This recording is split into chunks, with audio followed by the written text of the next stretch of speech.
E aí, pessoal, meu nome é Igor, sou estudante de medicina e hoje eu vou estar trazendo uma aula aí sobre um tema muito recorrente na área da saúde, que é o que? A aterosclerose.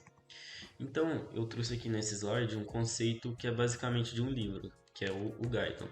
Mas para entender de uma maneira bem objetiva e simples, é basicamente o acúmulo de gordura em um vaso devido ou recorrente a uma lesão. Portanto, para a gente entender melhor essa aterosclerose, é importante a gente entender as estruturas do vaso. Então, a primeira estrutura do vaso é a camada íntima, que é composta principalmente por endotélio e fibras elásticas. Na segunda camada, a gente vai ter a camada média, que é composta basicamente por células musculares lisas. E na terceira camada, a gente vai ter a adventícia, que é composta principalmente de tecido conjuntivo. Depois dessa camada adventícia de tecido conjuntivo, a gente tem esse conceito aqui de vasa vasorum, que traduzindo basicamente são vasos dos vasos. E o que é importante analisar esse conceito? É que quando a gente é mais jovem, a gente tem uma vida mais dinâmica, a gente faz bastante atividade física.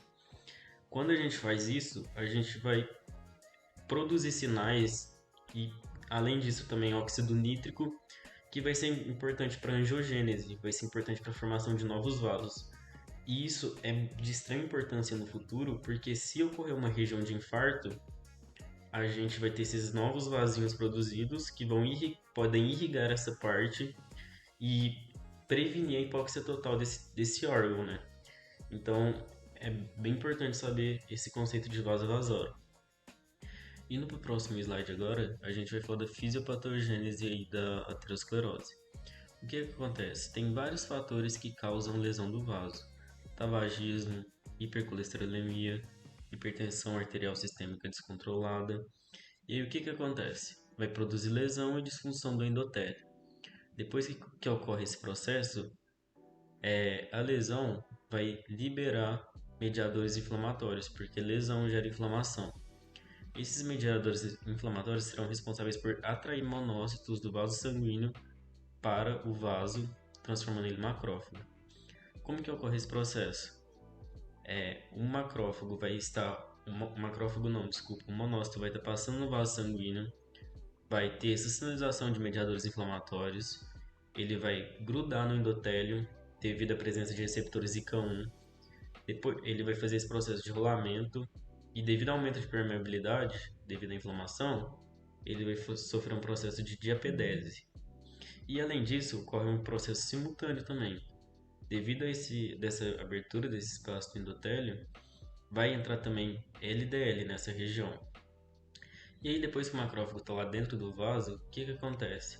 Esse macrófago vai liberar citocinas, como por exemplo TNF-alfa e interleucina 1, que serão responsáveis por chamar mais monócitos até esse local, sofrer de apedese e transformar em macrófago. E aí vai começar a fagocitar esse LDL que está presente ali também. Fagocita forma célula espumosa. Essa célula espumosa vai se agregando, vai aumentando o tamanho cada vez mais e vai formando essa placa de ateroma. Então aí depois dessa formação de várias células espumosas na camada íntima do vaso, o que vai acontecer? O endotélio também vai ter o que? Glicoproteínas e fator de Wöhlenbrun. Nesse caso, que será responsável pelo quê? Pela ligação de plaquetas nessa região. As glicoproteínas vão formar ligações fracas e o fator de Wöhlenbrun vai formar é, ligações fortes aí para coagulação. Então, além disso também, as próprias plaquetas têm outras glicoproteínas chamadas de 2B3A, que serão responsáveis aí por fazer a ligação de mais plaquetas. E aí vai crescendo cada vez mais essa placa de ateroma. Além disso, com a compressão do vaso sanguíneo ali da camada íntima, devido a esse crescimento excessivo, as células musculares lisas da camada média vão ser estimuladas aí a produzir matriz extracelular, que também será responsável por envolver toda essa placa.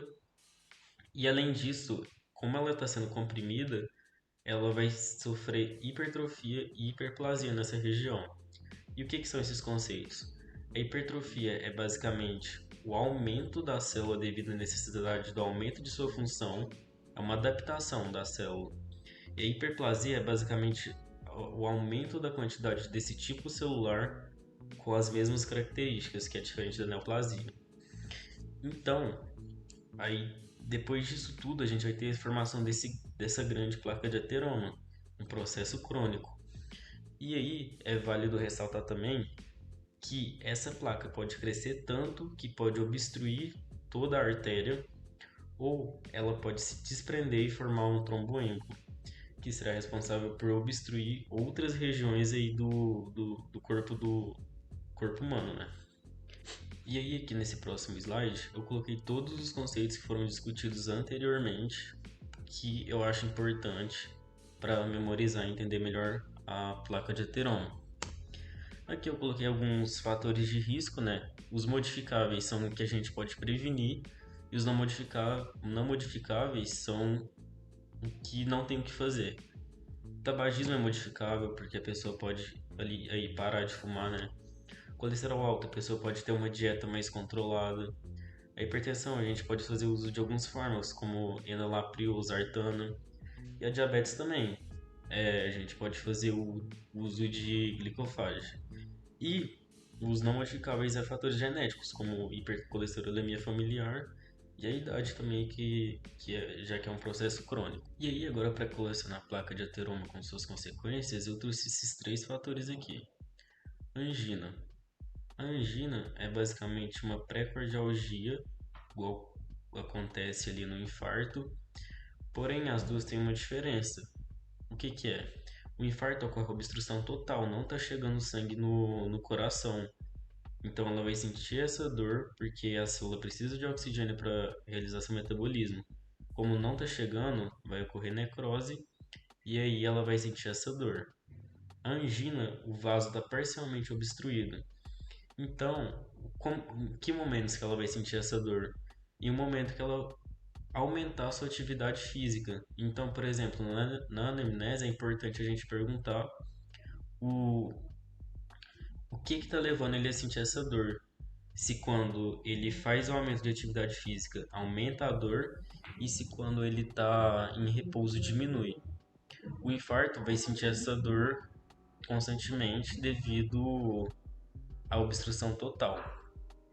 E aí eu trouxe a ansiedade também. Por quê? Porque na ansiedade a gente também pode sentir essa dor aqui nessa região, na região de pré-córdio. Porém, a gente tem que fazer uma análise clínica de todo o paciente. A gente tem que ver o histórico de se o paciente tem diabetes, se o paciente tem hipertensão, se ele faz uso regular dos fármacos necessários ou não, a idade desse paciente. Porque, por exemplo, se a gente pensar em um paciente de 70 anos, hipertenso, diabético, que não faz uso dos fármacos, a tendência maior é dele estar tendo um infarto ou uma angina. Agora, se a gente pensa numa adolescente que tem 18 anos e está próxima a uma época de vestibular, está extremamente ansiosa, essa algia na região de pré-córdio pode ser causada por essa ansiedade excessiva. Então agora chegamos ao fim. Eu gostaria de agradecer a todos por ter assistido é, essa aula. Espero ter ajudado, espero ter trazido uma visão aí geral, uma visão mais básica aí da aterosclerose. Peço desculpas se eu me enrolei na fala, porque é a primeira vez que estou fazendo um vídeo desse tipo. Deixei minha rede social, caso alguém tenha interesse em ter aí esse slide, eu vou estar enviando. E eu deixei as referências aí bibliográficas, né? Eu usei o Tratado de Histologia, Robbins e o Guyton como referência para fazer esse vídeo. E também deixei aqui as referências das imagens que eu utilizei para ilustração gráfica. Então, muito obrigado por ter assistido até o final. Deixem sugestões aí e até a próxima.